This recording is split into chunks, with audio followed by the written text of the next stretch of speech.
One. Yo, it's Cass and Chris. We got you in the mix. Yeah. We say goodbye to the gloominess and the rain. Bright-eyed pupils when we peep the waves. Until we get sipping our local IPA. Welcome to the city built for leisure and play. Cause we're living. Welcome back, my friends. Another edition of the Living in San Diego podcast, where we talk about, what do we talk about? All things San Diego. Very well put. Today we got a hot show. We have a few weeks to catch up on, so we have a few different areas around town we've been. Went on a little, not a road trip, it was a flying trip, but up north a little bit. So we got some stories from up that way, up in the Bay Area, your old stomping grounds. Yep. We have I might need some help on Adieu, but we have a to-do and Adieu. Because I didn't, since you called out sick last week, we didn't, my to-do for last week has already lapsed. It was Home Alone with San Diego Symphony. Yeah, that's cool. That was on December 13th. Oh, but it was over. So now it's over. Oh, that would have been a good one. Yeah. I didn't even see that one come through. Yeah. But yeah, we got a good show. I'm Chris Erickson. We got Mr. Cassidy Lewis. And if you guys haven't heard us before, and if you haven't heard us before, well, here we are. I guess that's it. Smash that subscribe button. Smash that thing. Yeah, got YouTube, Spotify. If you guys want to see our faces, go check out YouTube. We got the Living in San Diego Instagram page. We even put more information over there too, as far as a lot of restaurant openings. You got some clips from this podcast, some new things happen around town, new construction. We do, since we are in real estate, we have a little bit of real estate content over there, but it's mostly like new neighborhoods or this is opening over here or, those kind of things. So anyways, Living in San Diego on Instagram, LIVIN.IN. I think you just put living without the G and we should pop up. But anyways, got that over there. So go give us a follow and let's rock and roll. Let's do it. Yeah, if you hear the Cassidy go silent, it's cough button kicking in. Yeah. This thing's kicked me in the teeth more than I think it's like the worst cold I've had since COVID. Anybody else get it? No, I think the kids gave it to me, but then I caught it. I caught like a bad version of it or something. So mutated. Yeah, I don't know. Well, he's back. Yep. He's got his bottle of water. He's good to go. That was actually after our last tournament, right? That was from Coronado. Yep. That was fun. Yeah, it was super fun. That was my first trek down to Coronado. We had the boys, one of yours, one of mine, play different leagues, different teams, but the Coronado Cup. And you've been to it a few times before down there. Yeah, it's always a good time. Yeah. Just a ton of soccer players running all over the place. Mm-hmm. I'm glad we hit Coronado Brewing the first evening. Yep. And it was busy, but not crazy. The next day, some of our team members tried to go hit it between games 1 and 2. So I think we had a noon and a 4. So in between, they said an hour and a half wait. Yep. It was a part like if you had a party of 2, it was a little bit less, but I think they had 6. So. I heard the evening was even worse, even for just like a small party. Yeah. So. Yeah, we did the pizza party at the hotel second night, so it wasn't bad. Nice. But yeah, glad we hit it there the first time. I ended up hitting. We were just walking around trying to find in between games the second day somewhere to eat down there. There's 1,000 different places, but some of them like the Henry, the brunchish kind of spots, just lines out the door, right? So it's crazy. I think we ended up. They had at Which. Yeah. And I ended up because we walked by it on the way. The liquor store has a little sandwich shop right there. Oh, we saw you guys, right? Yeah, We I was past you in the inside. golf cart. Yeah. And dude, the sandwich was insanely big. Really? Was it insanely good? It was all right. It was like a liquor store sandwich. Yeah, but they had their whole little deli set up in there, but I was the only one ordering, so I don't know. Maybe I made a bad decision, but it was enormous. Food for thought for next time. The little diner, Clayton's, is the diner on the corner, just like a block from that. So the opposite block from Starbucks on Orange Avenue. They have a little to-go window that's got sandwiches and stuff. And then there's a little taco shop right next to it. Okay. Always a good to-go to-go option. Yeah. And you can pre-order online. Nice. At least for the taco shop. Yeah. So good spot. Yeah, I just needed to eat. We just needed to get something food in us. Yeah. It had been, game 1, no food. But anyways, the tournament was fun. Exploring Coronado.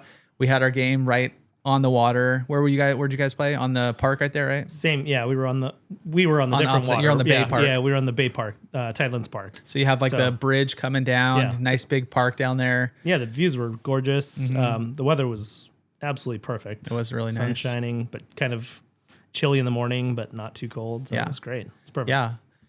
And we stayed at the Marriott, which is like resort style, resort status. So it's got the pool, spa, big area for kids to run around, but Boardwalk. biggest right thing there was too. the boardwalk and the view over there. You're Yeah. looking at downtown San Diego. Yeah, it's killer. During the day was nice, but during the night it's all lit up. It was rad. It was very cool. That's where we went to lunch on Saturday. Was your hotel because a couple of people were staying there too. Yeah. Food is really good. I think 4 of us ordered BLTs and they forgot the turkey BLTs. Sorry. And they forgot the bacon on all 4 of them. So they come out with this giant bowl of bacon and we all stack it high on all of ours. World's slowest bartender, but you said they had 2 bartenders later. They had multiple. Yeah, Yeah. definitely got packed in the evening. There was probably 4 bartenders and they were just running around like their chickens with their heads cut off. They were getting after it. Yeah. Our guy was not getting after it. He was like slowly going. And finally, one of our dads was like, all right, I'm just going to order beers for all of us. We're not going to pay separate. I'm just going to buy them for us. And So it was they a good do. take. If you go towards the front desk, they have a little a convenience store, and they have a fridge full of beer in there. Oh. So you can Good go to hit know that up too. Just go I straight don't know in if the there and restaurant grab would it. like that, but I guess it's the same spot. Yeah, So, and then you just walk through. You're good, and go out to the lawn or wherever. I guess if you're staying in the rest, I don't think they would care. no. It's owned by Marriott, I'm assuming. Exactly. Yeah. But anyway, it was cool. Yeah, I love the lawn out back. It was. I heard if you go to Lowe's, which is the other hotel down there, our friends did it the previous year, and it was saying it's during the soccer tournament. It was just nuts. Kids running up and down the hall. There was she said that, or I think it was I forget even which friend, a girl or a boy. But anyways, they were saying that it was like kids like peeing in the pool, like literally just standing next to it peeing in the pool, You're like running up and down the Chaos. halls. Yeah, just because it's everybody packed in there. Yeah. I mean, there's got to be a ton of teams. I don't know how it supports all the infrastructure. Like, Well, we have some friends that stayed downtown also, yeah, just to be a little bit closer. But I think one of our defenders' parents mentioned that they tried to get one at the last minute because they weren't planning on staying. But then they're like, "Oh, everybody's staying. We should stay." And hotels on Coronado were like $800 a night, so not really worth it at the end of the day. no. But did you guys? One thing that did happen, I'm sure everybody's heard the news already, but the freeways got shut down. You guys were after it, or you went we down took the other way. 15. Yeah, you were on the other way. Yeah, we had friends that were like in Del Mar or in Solana Beach or something like that when they closed the road. So they were literally stuck in between like Villa La Valle and Carmel Valley, or whatever it's called, Del Mar Heights Road. Yeah. And so they were there for 2 hours. They didn't move. So yeah, brutal. Yeah, we went down a little bit early, so we actually passed the dude. I think Del Mar Heights, is that the road it was on, or one of those Del Mar Heights? And they had fire trucks down below. They had cops, fire trucks up top. But that's when we kind of slowed down for us going southbound, and then you could see northbound just obviously completely stopped. And then Julia looked back; she could see the guy. Like she's like, "Oh, there's somebody on the bridge," and luckily for us, they didn't shut down the whole freeway until like an hour later or something like that. Yeah. Because I've heard stories. I just met with somebody this morning. He had a buddy come into town from the airport, caught an Uber, going to North County, 5.5 hours. From the airport? Yeah. What? Yeah, it took him 5.5 hours to Jeez. get back home because it was basically dead stopped. And so anyways, he just... on that same day? Yeah, on same that day. Oh, I was going to say today. What? No. What's happening same today? Day, same day. Oh, got it. No, got it. Oh, that's same crazy. day. And he said, yeah, his buddy was going to hop out and get like a water or something or like run somewhere. But he's like, then I'd have to pee. And then, so he just hung out. Like he made really good buddies with the Uber driver Jeez, I would just put my AirPods for in. 5.5 hours. That's what I was saying. If like, because somebody else, one of our other, I think it was Julie's acquaintances or something, took her from like Mission Valley, like 6 hours. And she's like pregnant and this and that. And I was like, oh, God. Brutal. No. At that point, I'm pulling off. I'll leave my car on the side of the road and go find a hotel. If I was in an Uber, I'd definitely just get off and walk off the freeway somewhere, right? And be like, there's nowhere I need to be right now. Yeah. I think it's just if you get stuck in that zone where you can't move. Yeah. Like you can't turn around. You're on the freeway. You can't turn around. So if you're like between exits, you can't do anything. but then all the side streets were a nightmare, I imagine, too. But I mean, it took us an hour and 45 minutes to get down there. We left at 4 o'clock. No, we left at 3:30. Took us an hour and 45 taking the 15, and it told us to take the 15 all the way down to the 5 north and then come back up to the bridge, which is only like 2 minutes once you get there. Because the 163 was a nightmare. And then we had friends that left at 4, 2 friends that left at 4. And it took them an hour, and they took the 163, and it was fine. So, like, literally, we got just bad luck, the timing. Not rush hour and just one freeway bad closures. But yeah, that would have been well, took a little bit out of that trip if it was stuck on the freeway for multiple hours going down to Coronado. That first beer at Coronado Brewing was money. Second one was money also. Yeah. But I think we got one at the hotel when we were there a little earlier than you. So yeah. Oh, I definitely crushed one at the house before we went over there. Yeah. Got it.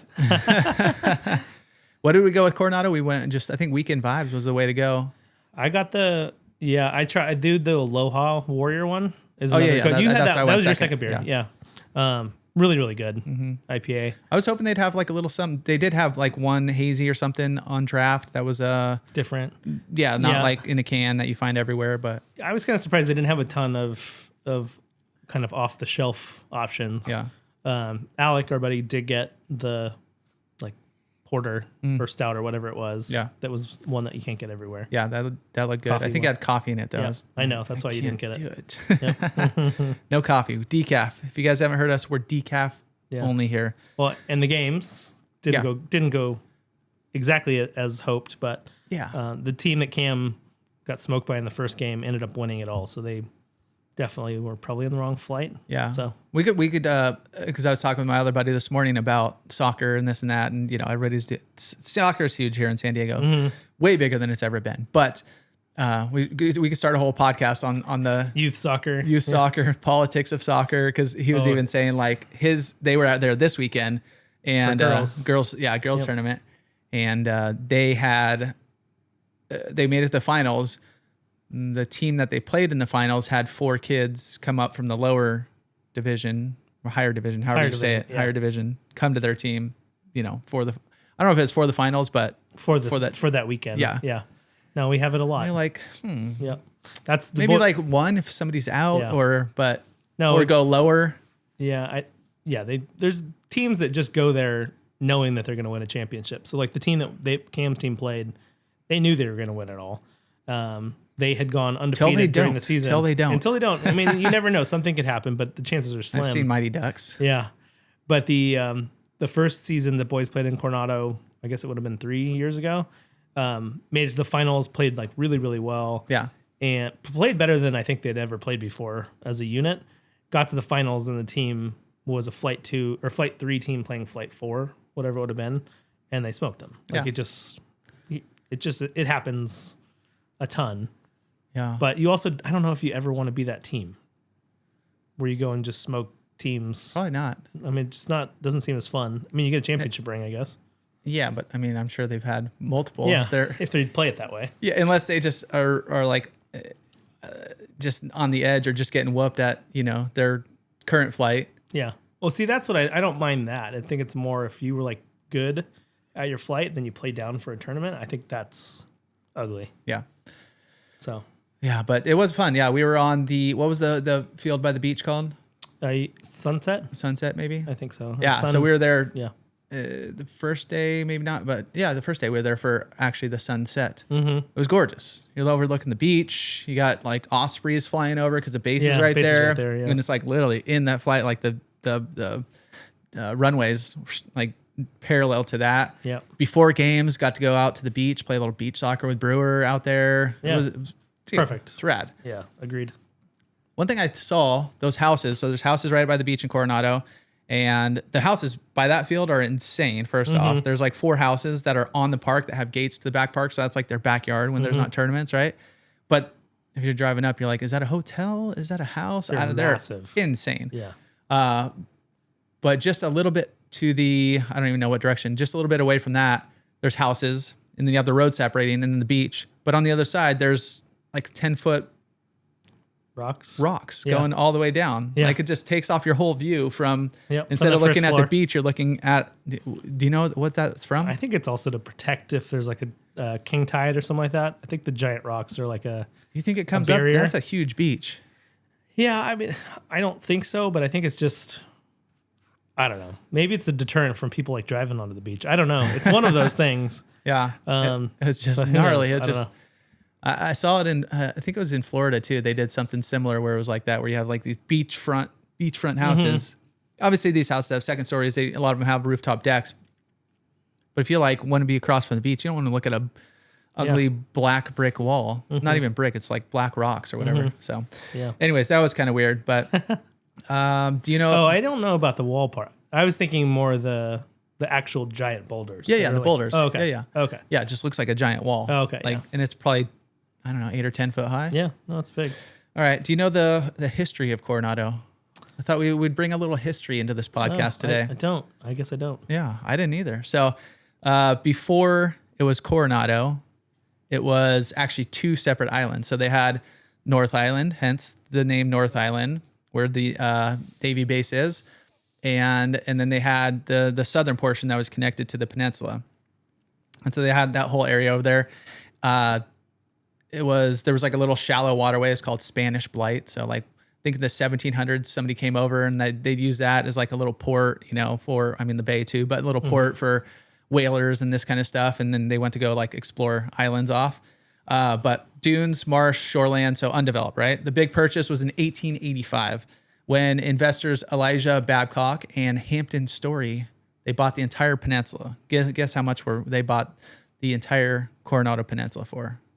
This is in 1886. $3. See, even back then, it was a very valuable land. They bought it for $110,000. Wow, that's a lot. That's a lot, right? Back then, it was just seen as barren land, so there's nothing on it. And they envisioned a world-class resort, planned community. They had this whole idea going on. So, the Coronado Beach Company and the Great Lot Auction, 1886. They formed the Coronado Beach Company to design and map out the town. They installed streets, landscaping, water lines, resort districts, had it all planned out. November 13th, 1886, they had the Great Land Auction. So nearly 6,000 people attended and they sold 350 lots. Wow. But the lots, so you're thinking Coronado, a lot down there between $500 and $1,600. Wow. I mean, get in early, right? Yeah. The total sales covered the 110, so they basically are even now. And then they use the funds to buy the Hotel Del. So the Hotel Del opened in 1888. Construction began immediately after the auction, and it opened as one of the country's grandest hotels. It had these are the things that were grand: electricity, indoor plumbing, Victorian architecture, ocean views. Obviously, yeah, those are. As if you go down to the Grand, you can still see that. But it instantly turned Coronado into a national destination. They had the ferry landings, railroads, and Orange Avenue in the late 1800s to 1890s. Ferry going from Coronado to downtown. That's how you would get across, unless you went up the peninsula, the Strand. But it was not built out as it is right now. So people like, if you're going to go there, you're going to get stuck. It's going to get washed out. You're going to get whatever. So that was the ferry was the other way to go. They had rail lines, which is interesting. Like, it doesn't seem like big enough place for that. Water pipelines installed under the bay. And then businesses clustered near Orange Avenue. And they had eatery shops, stables. Orange Avenue became Coronado's commercial spine as it is today.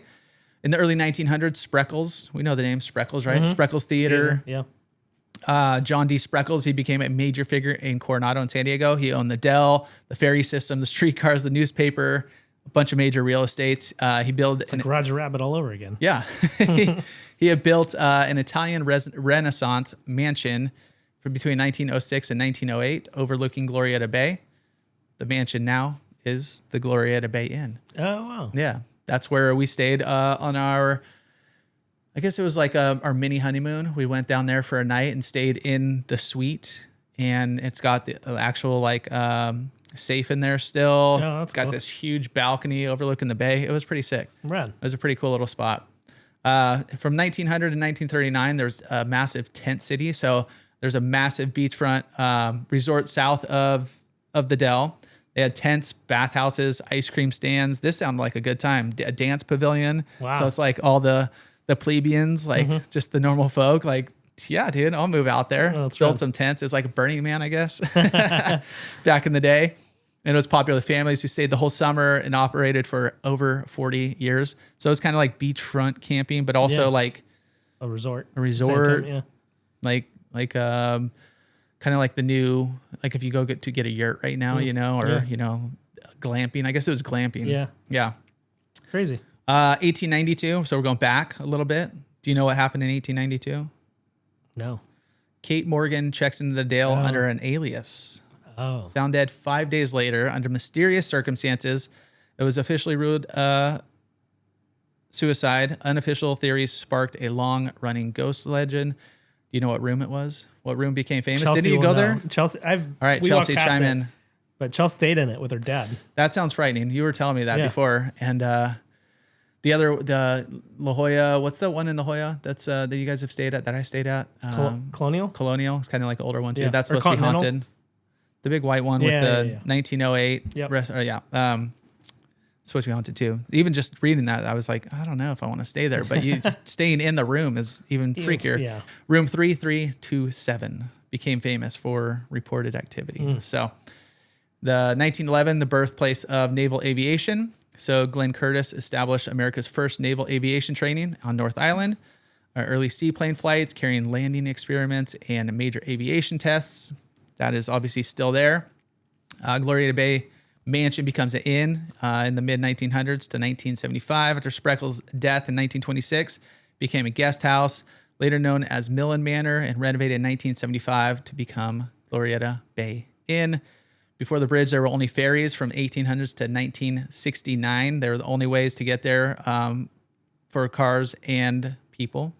Daily commutes done by boat. Crossing became a local culture. In 1969, the Coronado Bridge opens. It was a major shift in tourism. So that's like I think it was like a 2-mile bridge. Imagine just building, like, that's like a huge landmark, and they didn't make it, just like a straight across bridge. They made it like this nice curve, arching, kind of go with the flow. Yep. The Silver Strand from Shifting Sands to the highway. So originally a fragile sandbar, that whole Silver Strand area. And breached by storms, engineers and dredging projects created a stable coastal highway that's used today. L. Frank Baum and The Wizard of Oz. There's a connection with that. Uh-oh. Baum, this is the early 1900s. Baum winters in Coronado and writes parts of Oz sequels. Locals believe that the Del's red roof helped inspire Oz's imagery. Who knows if that's real? Yeah. I think the Del, we didn't go this past time, but I think it's Wizard of Oz theme right now. Oh, there we go. I wonder if that's could be also Wicked too. Oh, yeah. Because if they're just jumping on that, I don't know. It's one of those. Either way, they go both. A little nostalgia, a little bit of new school. So one of our favorite parts of Coronado Brewing Company, opened in, do you know when? I'm going to keep testing you. 1996. They're very good. Close. Founded by two brothers on Orange Ave, they became the neighborhood hangout for locals, surfers, and Navy personnel. Is located near Coronado's earliest business district. And obviously, they've won tons of awards, all that kind of stuff. They've been here forever. Awesome spot. If you guys haven't been down there, go check it out. Yeah, for sure. The giant Coronado sand dunes, the letters in the sand. If you guys go to Google Maps, look up just Coronado, just north. I guess it's not even north. I guess it would be, what way does our beach go? It goes. Yeah, it's kind of north. It's kind of northwest. Yeah. Northwest-ish. But anyways, go to the beach right there and you'll see a bunch of letters. You'll have to flip around Google Maps. So it reads Coronado Beach, California. But when you're on the sand, it just looks like a bunch of ice plant stuff. Yep. So it was pretty rad. It was created by Navy SEAL trainees using dredged sand, apparently. Letters created 500 foot along the Silver Strand, or just a little bit northwest of that. And it's only visible from above. So the SEALs still maintain them as their tradition. Obviously, Navy SEALs out there. Didn't you have a Navy SEAL story? Yeah. I don't know if we told it before. I probably have told it on here before, but we went down, I think, for Labor Day weekend one year. And obviously, I preface this with, we had no clue as non-residents of Coronado. Yeah. I'm guarantee everybody in Coronado was getting letters and phone call, whatever. Like, everybody knew. But we woke up at 2:00 in the morning to war games happening down on the Strand, where it sounded like AK-47s were going off in the backyard of the house we were staying in. You're just going, Yeah, we literally, I was like, I called the non-emergency line. I'm like, we were packing up and like gonna get out of there. We just had no clue. And even the non-emergency line didn't know. And they're like, hold on one second. And they like looked and she was like, oh yeah, we've gotten a couple calls on this. Sounds like it's the Navy. Yeah. So like, Okay. all right, cool. Thanks for the heads up. Yeah, it was freaky. Yeah, it sounds like. I mean, and when we stayed at the Marriott, I'm just talking about the sound down in that area with the water and the bay and everything over there, the Rady Shell. You could hear, like, I thought it was at our hotel. I thought somebody was blasting music by the pool or something. Yeah. But it was across the bay. They had some sort of show going on, and it was like, not like you were there, but you could definitely felt a lot closer than it was. For sure. Just probably the layout of Coronado. So anyways, Coronado is one of San Diego's first planned communities. And if you guys haven't been down there in a while, go check it out. Yeah. It's probably the best vacation in San Diego in my books. It is. It's San Diego, but you got a little bit different vibe, a little bit different feel. A little more old school. A little Even quieter. though you're minutes out of downtown, it's not that feeling at all, right? Yeah. It's like a lot of our little beach towns here. You know, coast highways, all the, downtowns over there, but a little more compact, funky roads weaving in and out. Yeah, for sure. And it's small enough to, I went on a run one day and went up to the Navy base, and I heard, I don't know, I thought they were just playing, but it must have been playing at like 8 a.m. or something. Like they played like a salute kind of thing. So that was kind of cool, but you could probably run around that whole island in a few hours, if you just track along the outside, besides the Strand. Except for the Strand. Yeah, once you go just kind of inside. So, Yep. Anywho, that was our Coronado trip. It was fun. And now I know a little bit more about it. Yeah, me too. I was trying to think of something different. I don't want to let us know, guys, if we want to hear more history. It's always fun. Like, I don't want to get deep history, but like some of these fun little kind of storylines. I don't necessarily need to know when, let's say, North Park was built out. Do you need it? I don't know. No, not really. But maybe there's some other cool stories. There's got to be a ton of cool San Diego stories. I have a book right behind you. It's called The History of Encinitas. Oh, that's cool. There's probably some cool stuff there. Yeah. Yeah. Paul Lucky was probably in that same Spreckles vein, probably same timeline. Another really, really wealthy dude. Yep. And then also rewind to last week or 2 weeks ago or 2 podcasts ago on our to-do was, do you remember what it was? It was the Coronado Parade. Oh, yeah. We didn't make it. We didn't either. We were all at dinner. we saw like so close. We saw 2 or 3 floats. Yeah, it started, I think the beginning of the parade was maybe 4 blocks from the restaurant or something like that. So so close. But I totally forgot until that one float came by us. We're like, oh yeah, we could have definitely checked but we that saw a out. couple, so it's cool. Yeah. It was all lit up down the middle, down Orange Avenue. Yeah. All the trees are all Christmas treed out and stuff. Braden and I drove to Starbucks at 6:30 a.m. or something like that on Saturday before soccer games. Yeah. And the Christmas tree light, or the main Christmas tree that got lit on Friday night was still on. So we're like, oh, cool, we get to see it. So, because we definitely didn't go back there Saturday night. We were all exhausted. Yeah. Yeah, it is exhausting. It was an exhausting trip. And then we did another exhausting trip, and it's a little bit in your area. Before we get into some sports, because I've got a sports question for you that I want to go over. Nice. And maybe give us an update on trades and maybe some inside info. I've seen like little things pop up here and there, but I think you got some intel. Yep. Okay. So my other trip, which isn't San Diego, but it's a 1 hour and 20 minute, 1 minute 30 flight. Yep. We went to Oakland actually. And I guess, so one note, if you guys are flying in Southwest, they're upping their prices from when they're doing the seat change thing, you know? So our flights for family of 4 was like $450 or something like that. The wife was saying after this, she was looking after, maybe it was holiday, whatever it was, but it was like $1,200. So if you guys want to do your trips, do it now. I think it was just January 16th is when they're changing it, something like that. They mentioned it on the plane a few times, but anywho, we did get to fly out of the new terminal, which is nice. It's clean. There was live music there. There's some guy jamming to Careless Whisper. He's just like, and I never. He wasn't singing, but it was just his guitar jamming. It was so good.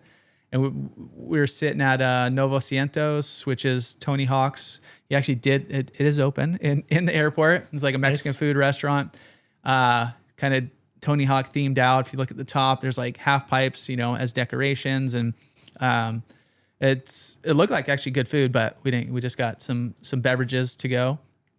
Spicy Marg was good. I didn't get that. I took a drink of hers, and then a nice grapefruit sculpin. Keep it simple. Keep it easy. A few other good spots. There's a few taco spots. The boys ate at McDonald's, so there's McDonald's in there. But it's big, it's wide, it's clean.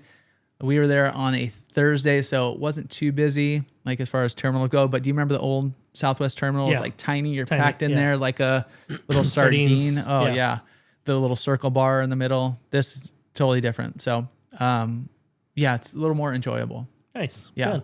Yeah. And then we parked right across, right? Like you said. Oh yeah, for sure. All right. So we flew up to Oakland. Our friends live up in a little area about 10 minutes outside the city of Oakland. And it's awesome up there. It was cold, definitely cold. Her brother came over from just over the hill and he said it's like fogged in all day over there. It's kind of like, have you seen the news where they have the Central Valley is like fogged in for the past month or whatever? Yeah. He's like on the very edge of that to the north. He gave us a full explanation, but it was like it rained and then it did. And so anyways, it's going to clear up this week after it rains again. But when you think of Oakland, what do you think? The zoo? Nah, just kidding. Where the Warriors used to be. Yeah. Where the A's used to be. Yeah, I guess the Raiders where the Raiders used to be. I mean, the Oakland Hills are cool. Yeah, that's where they are. They're in the hills. So you drive through the city, you see all these, it's, I guess it's kind of similar to San Diego where you get into, if you're in downtown, then you go through there and then you go to like North Park and, Hillcrest and kind of those older school neighborhoods that have the smaller homes and, maybe a little bit more old, beat up, a little bit kind of rougher. And then you get outside of there and you start going into the hills. And then you get these cool little towns. Like theirs is called Montclair and it's got this little central village, I guess you would say. And then they're like a walk away from that. And then we think we have houses on hills. They have their streets are on the hillside. Yeah. It is windy. It is tight. Like imagine going up there in like nighttime. Views are great. But anyways, it's very cool. Small kind of feeling town. They had a little, not carnival, but like a holiday, not parade. Festival, I guess. So they closed the streets down. Got to cruise down there for one night. The one day we went to Jack London, which is in Oakland. And what's cool about up there is I think there's one in Sonoma too. Is it? I think so. Okay. Yeah, they have with like Oakland, SF, all those areas. I guess it's similar to downtown where you have Little Italy, you have Seaport, you have East Village, you have all these different little vibes. If you go to North Park area, that's kind of how Oakland is, right? You got a bunch of different little spots, but they have a bunch more waterfront, so a lot more area for water. So all these, it's like some of our like Alameda, these big warehouses that are closed, used to be Navy or whatever military, and some are converted into cool, like a brewery or a little bar or a little bread spot or whatever. But we went to Jack London Square and they had there's a big arcade called Plank over there. We didn't go there, but anyways, we took the ferry across, which was actually one of the coolest things, going across the bay. We went under the Bay Bridge, so not the Golden Gate. Yep. And then walked a few miles. Told the kids it wasn't going to be too long, but it ended up being a little bit longer red track. We made a few stops. Hard to tell when there's not real blocks when you're just walking on the piers. It's harder to gauge distance. Yeah, I mean on Google Maps it said 1.2 miles. We're like, okay, that's like with the kids, 15-minute walk. I think it probably took a little bit longer than that to get there. We had to stop at somewhere. They got some espresso martinis. We played a little dice game, whatever. Stopped at this other spot. So it was just, a few little spots. Yeah. Anyways, and then we ended up at Pier 39, which was really cool. It was unbelievably packed. It felt like a movie, right? Have you been there? A million times. Yeah, I've never. That was my. It's like Seaport Village kind of, but condensed into like One little strip. indoor area that's just a strip, and they have not carnival games. They have like little carnival rides, and Yeah. they have all kinds of different bars and restaurants, and Most of the restaurants are the same though. yeah, Seafood. yeah, yeah. We didn't eat anywhere. We just got a few drinks. Went to go see the seals over there. Sea lions. Sea lions, whatever. They're all the same thing. They're all making the same noise. But there was this like VR thing that the kids went on. Have you seen that thing? Yeah. It's We like, didn't do it, It's but kind of like it's Soaring California. Yeah. They went on that one. But anyways, that was really cool. And then we're like, okay, last adventure, we're gonna take a Waymo home.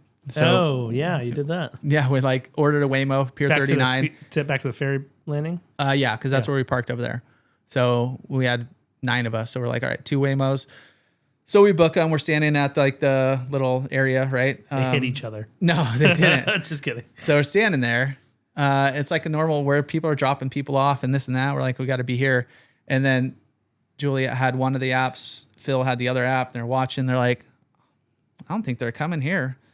So we're like, all right, let's start going. So we had to kind of pick up the pace. They're like, oh, they're leaving in 7 minutes or whatever. So we go across, but nobody really knows where this is, and Can't call anybody. Go across a little again. There's no texting. Hey, we're over here. Come over here. Yeah. Or you see you, blah, blah, blah. And we ended up, all right, hey, 1 minute 30 left. At this time, the kids are freaking out because they think this is our only ride home. So, which mentally we're just like, whatever, we'll get it. If this can't find this, we'll get an Uber. There's plenty of ways. But I've come to find later, my kids are just like, we're stuck, this is it. They were just like very freaked out. So they took off with like Phil and the other kids. So they're running, mom's screaming at them, stop, get back. Because they're just running in the streets of San Francisco, right? In the middle of nowhere in the dark. Ended up catching up to our Waymo took off. It was like, time's up, whatever, you're gone. We come up, there's still one sitting there. It says PG, says Phil Gorman, right, on the thing. So it's like, okay, PG here, that's matches with you.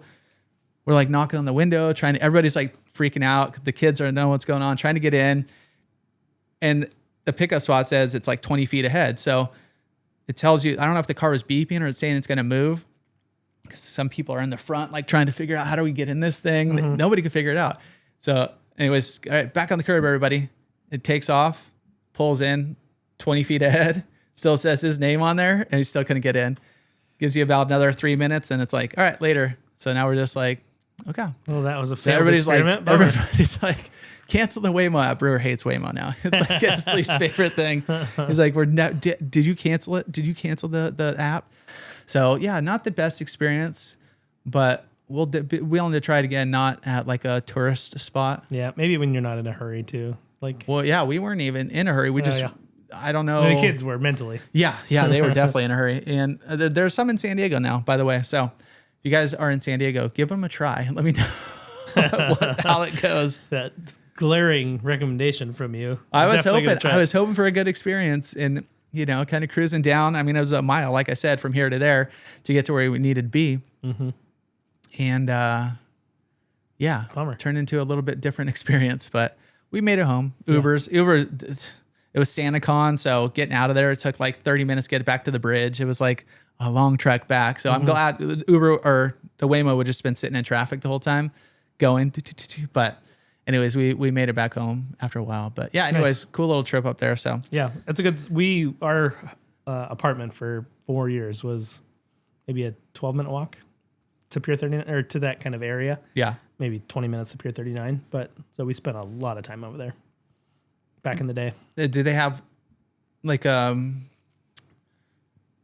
gas lamp or like a... We had a couple different spots. So it's changed so much since when we lived there. I mean, it's been almost 20 years.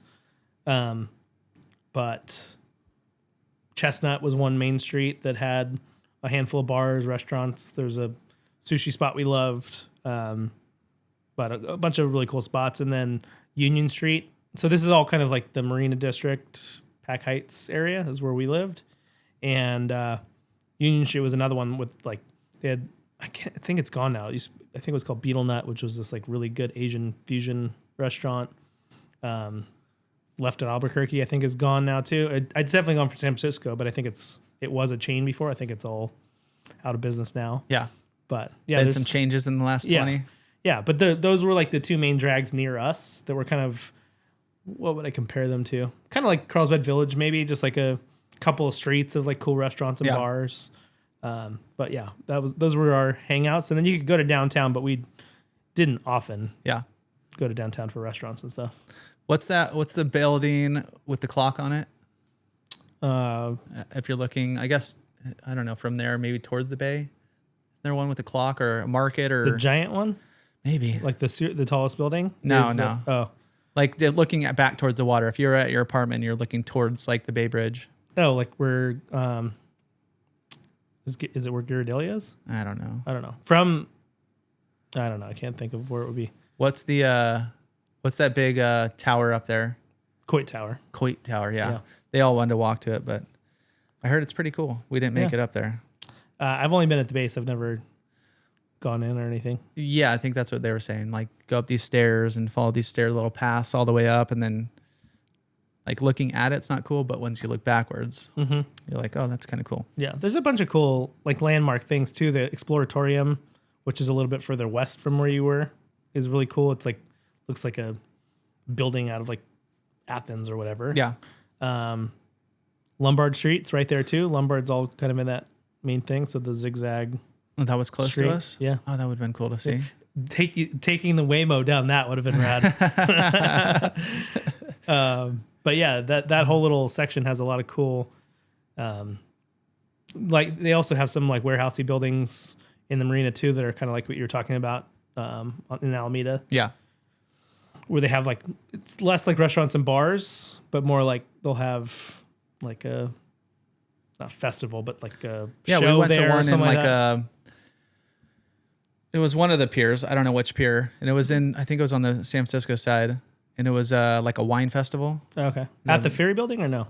I don't know. Okay. I don't know where this the ferry one was. building. The ferry building has a lot of. We went to a restaurant there, like where the ferries come in. Yeah. We went to a really cool restaurant there when we went up, whatever it was during the summer. Yeah. Really, really cool spot. But there's a lot of restaurants and like kind of farmers. There is a big farmers market there, but even when it's not farmers market, there's a lot of like shops and candy spots and all that stuff. It's pretty cool. Yeah, a lot to explore. Yep, a lot. All right, let's get into a little sports, shall we? Yes. And before I get the updates from you, I want to know, what is your rank of sports to watch? Because the reason I brought this up is because we watched a Warriors game until like 2 a.m. because we had it recorded, so it was after dinner. Yeah. And I was watching it, and I used to watch the Sacramento Kings. I guess I'm still a Kings fan, right? But watching basketball was brutal. Why? It's the most boring sport I've watched. Just giant dudes on this. I guess comparing it to like soccer, it's like 5 giant dudes on this little tiny court going back and forth. You're like, I don't know. So out of the like top sports, how do you rank the sports to watch? See, I like watching basketball, but I also like I do know that it's changed a lot. I really only watch when the Warriors are playing because I have a rooting interest and want the Warriors to win. But it's different. It's a different game for sure than it was. It's not as hard nosed. It's not as physical. A lot of just like, okay, you're gonna get this layup, go for it. So it's definitely. Even though it was an exciting game, like they were down by 12, came back, ended up losing at the end. But it was just like, when is this game over? Was it not that it was recorded too? That's always a weird one. No, I don't think so. I think it was just not great. Not great watching experience. You're not a basketball guy anymore. So let's go football, baseball, basketball, soccer, golf, NASCAR. You got 6. Rank them. NASCAR's at the bottom for me. Golf would be ready after that. I'm not a huge. I like watching the majors and stuff, but like I'm not a huge golf fan. Yeah. If I turn it on, I'll be like, okay, maybe I'll watch for a half hour. Yeah. I know there's a lot of people that are like hardcore. I'm good for like watching Sunday majors for a half hour, maybe hour. That's I really enjoy it, but definitely not all day thing. So I'd go NASCAR last, golf, You didn't put hockey in there. I'd probably play hockey right around there. Yeah. And then I would go basketball, football, baseball. Basketball, football. Okay. Yeah. So that works. All right. Football's getting bigger too. Like this past Sunday was really fun to watch. Yeah. I watched a lot of football after an early baseball game. So yeah, this is my first time I watched more of a football game than I have in the past 5 years because Phillip Rivers. Yeah. Got to watch him throw the football around for a few hours. Pretty wild. Yeah. The Bills game was right before it. And I'm like, I'm going to keep watching because I want to watch Phillip Rivers play. And it was still slinging it. It looked pretty normal. Yeah.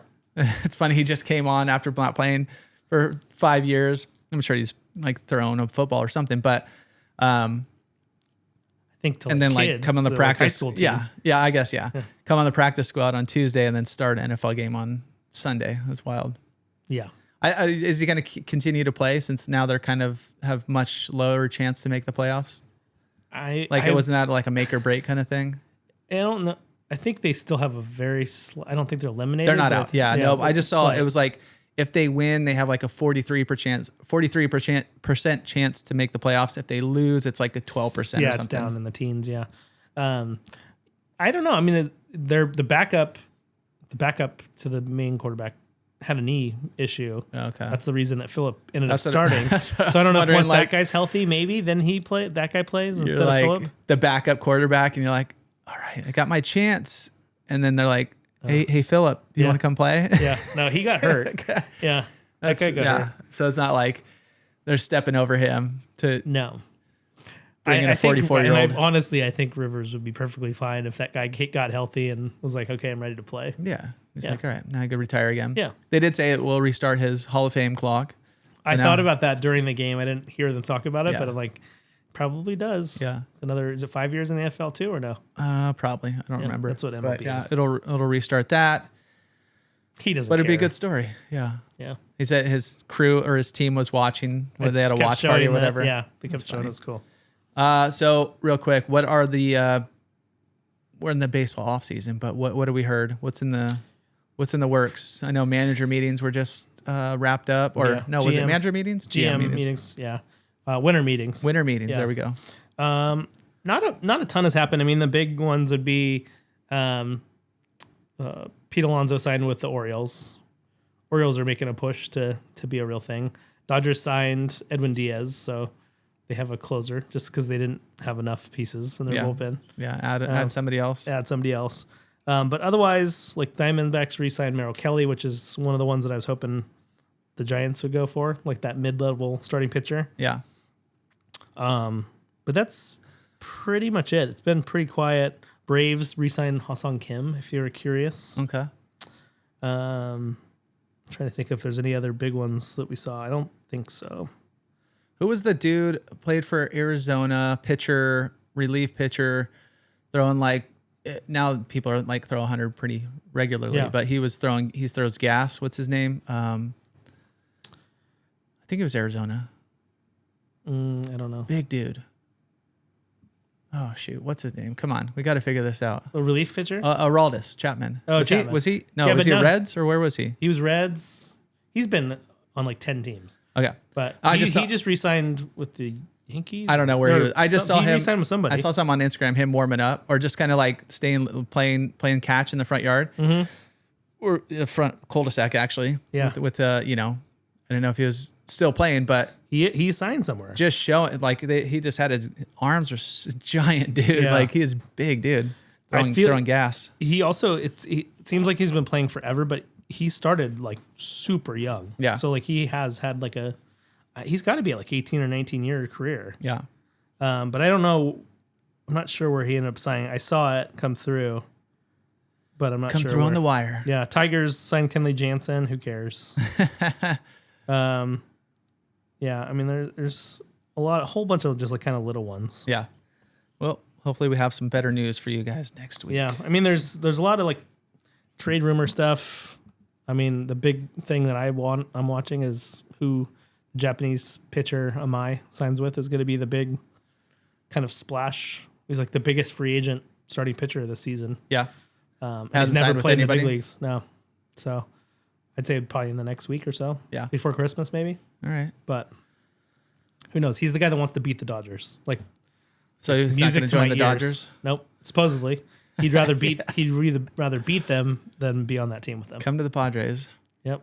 I don't think the Padres. I don't know. I don't picture the Padres while looking for new owners are going to make big splashes. But who knows? You never know.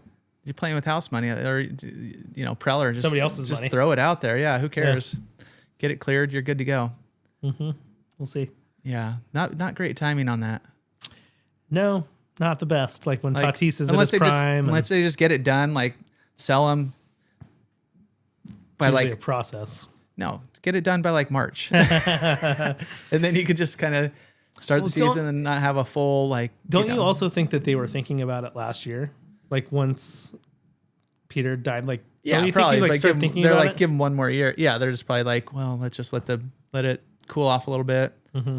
Let the grieving do its course, and then they will sell. I think he would be more valuable though as a, maybe not. I don't know, as a a World Series champ, right? Or just I don't know how the valuation. I guess it's just fans. They have sold out games. They have they have a ballpark that's new. They have a ballpark. They have obviously you'd be taken on the payroll, but whatever. Maybe that's why you keep it a little bit lower because then you're more valuable. But I don't know. Wouldn't a World flexible Series or something like that? Probably not, huh?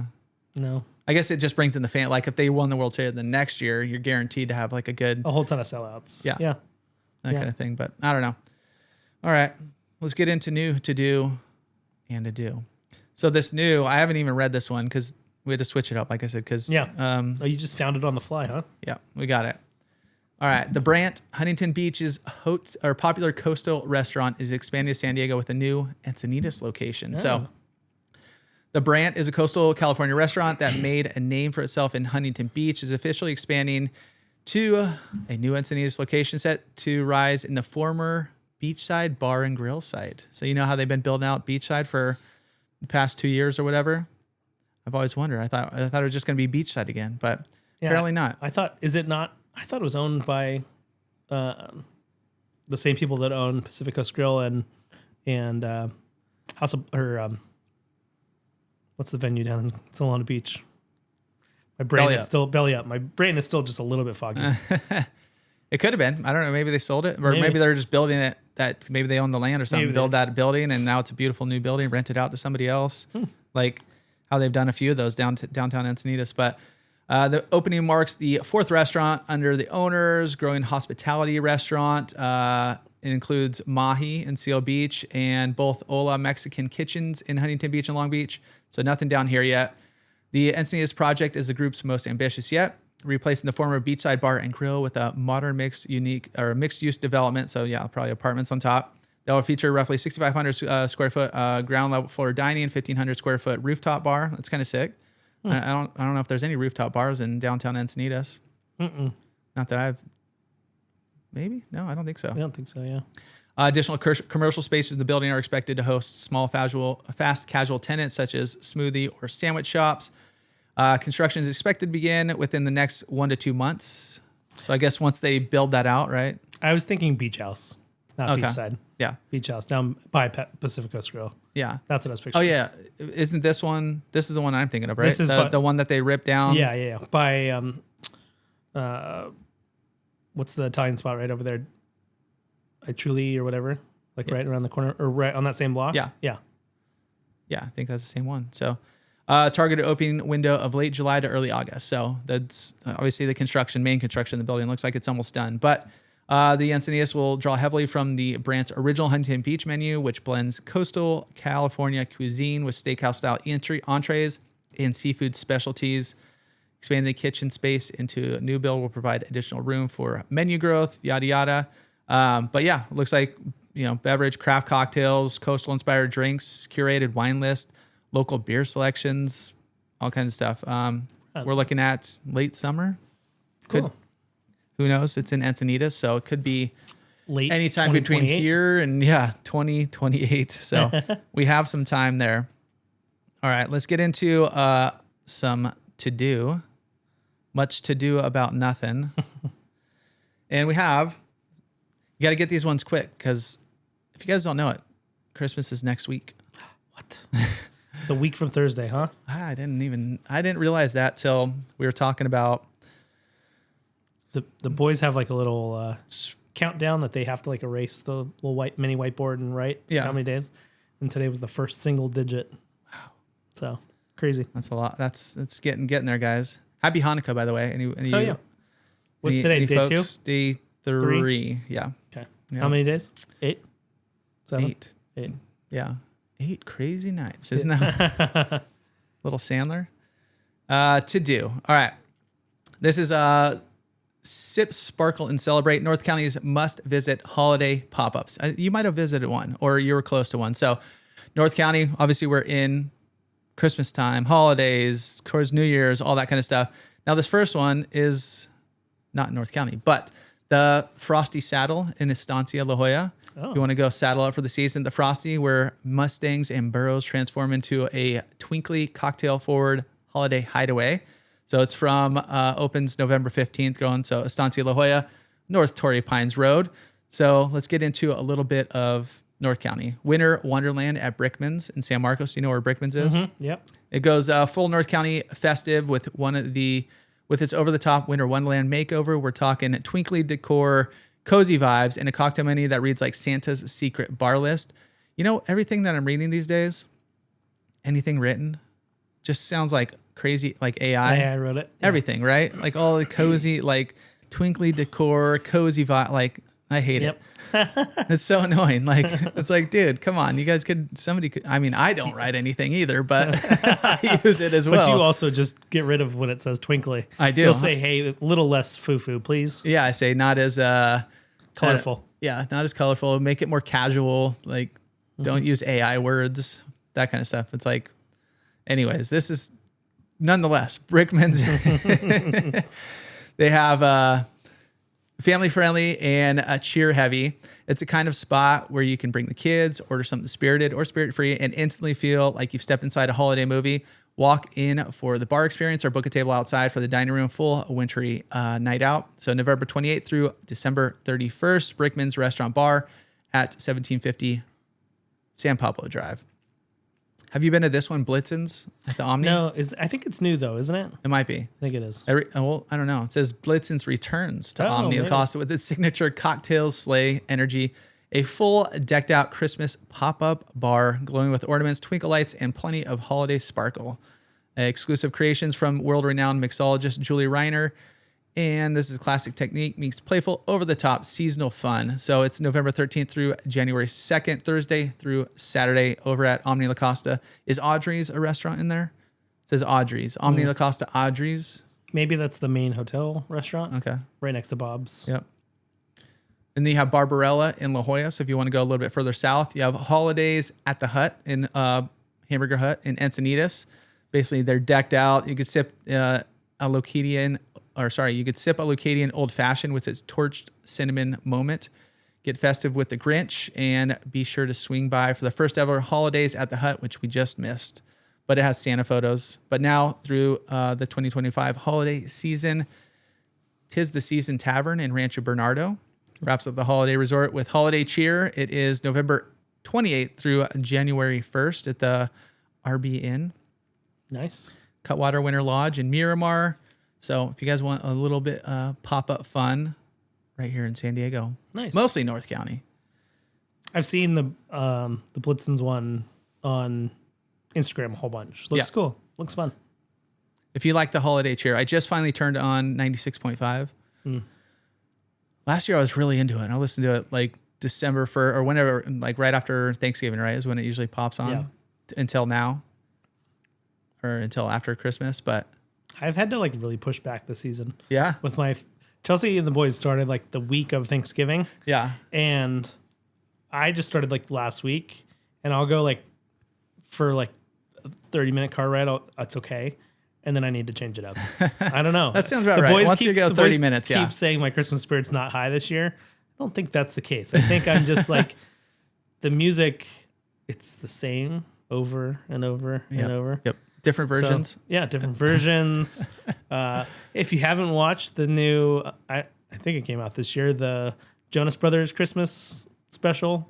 there's a new song in that. So like there's one additional hear song. that one coming on. So yeah, I don't know.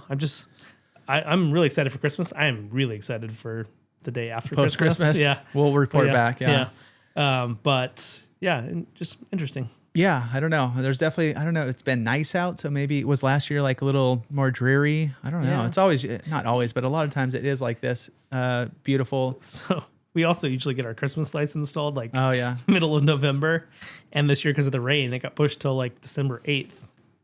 So we haven't had started late. Yeah, we just started late. So and then we're taking off. So All right, and then you're taking off. So is somebody else. Are you ready for this one?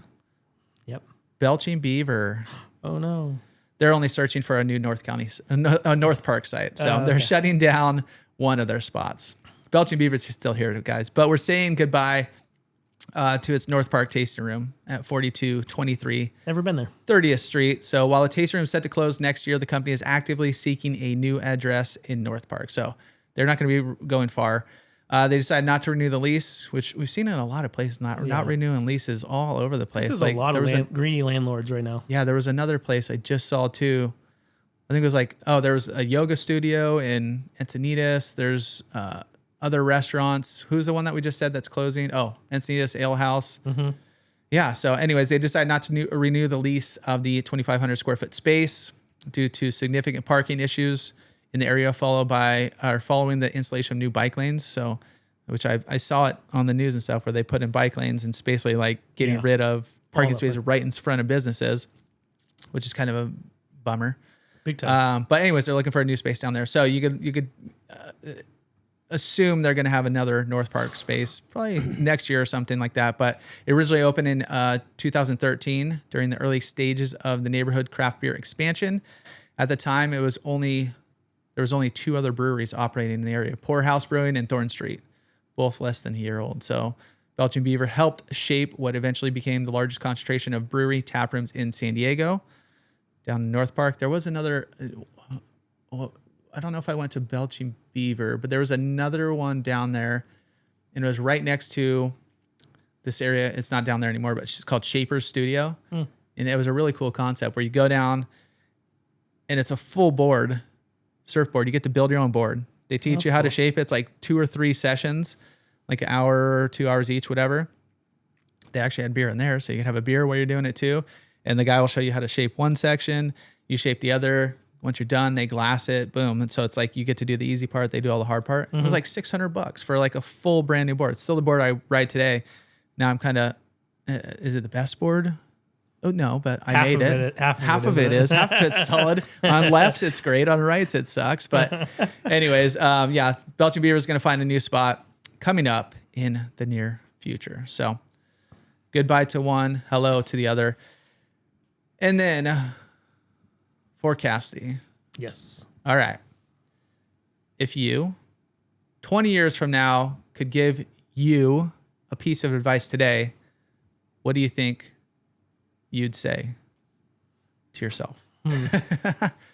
You're looking back. You're like, dude, I wish I would have. Now that I have 20 more years, you're going to be, what, 63? 62. Thank you very much. 62. Oh, I'm 63. Yeah, exactly. You're 1 year older than me. Actually, you're like 11 months older than me. Yeah. That's a great question. Well, like first, let's start here. What was something right now you tell your little Cassidy 20 years ago, little 22-year-old Cassidy? Just enjoy the little things. Stop stressing so much. I think that's the big thing too, is just kind of live in the moment. I know that seems cliche and lame, but just like, I just know for me, I just made things bigger than they were. So like, just kind of live in what's happening in front of you and enjoy it rather than stressing about it. I agree. So what about 60 years from now? Same? Are you telling yourself the same thing? It's probably going to be similar. I do less of that now. So, but I think just, so much is going to change. We're empty it's just weird empty nesters. So I just think every possible moment the kids want to play catch or boys want to do anything with me, because I know that time is few and far between in the future. So think that's the big one. Yeah. There was one guy I saw on another podcast, or I didn't even see the podcast. I saw a clip. He's a real intense dude. I don't know who he was, business guy. And he was like, all you need with your kids is 20 minutes a day.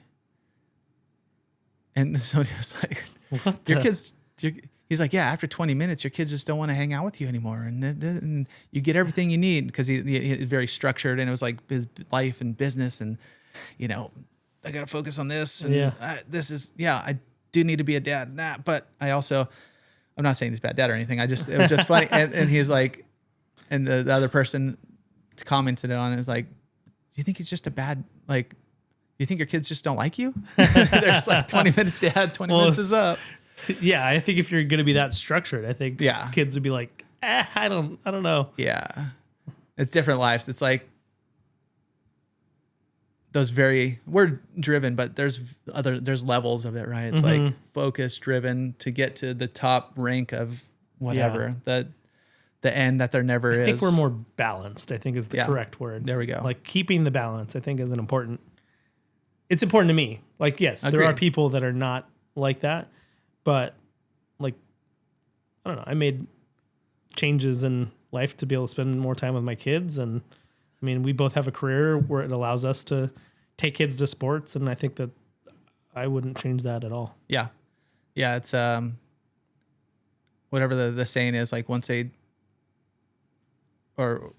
they hit 18, you've spent like 90% of the time you're going to spend with them or something like that. Yeah, exactly. These numbers aren't right, guys, but just the gist of it. You get the gist of it. So anyways, okay. So you're telling your 42-year-old self, enjoy every minute possible with your kids. There we go. All right. Sounds good.